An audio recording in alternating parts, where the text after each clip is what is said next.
Today, we're cleaning the flux off the duck stamp project and applying black patina.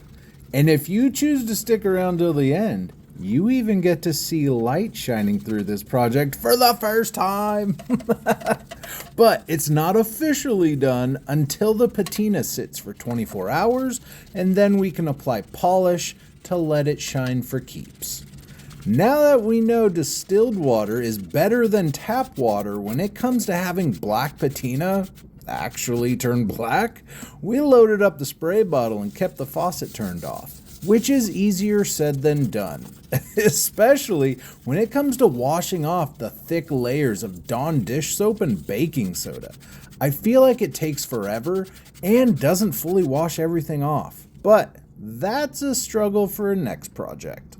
Oh, did you know Silver Sharpie is a nightmare to wash off of glass? You really need to scrub it. So I opted to save some time and just use a razor to scrape off the Sharpie, similar to how we clean up paint lines. During the patina process, you're probably asking me, Grizzly, what's with all this orange and brown residue coming off the solder? Is that normal? Great questions. I don't know.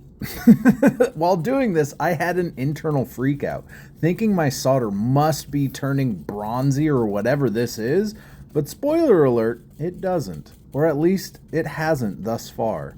My best guess is either the new flux brush I'm using had something on the bristles, or maybe the spray bottle didn't fully spray off all the baking soda? Again, I don't know, I'm just guessing.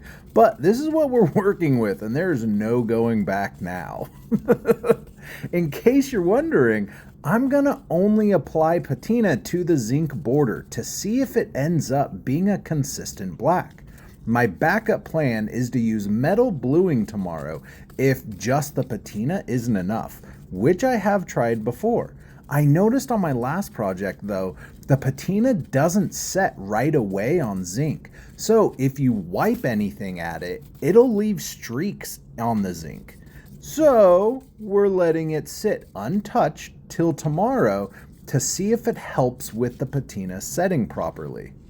I'm making sure to be extra careful not to touch the zinc as I wipe off the remainder of this gunk residue from the glass.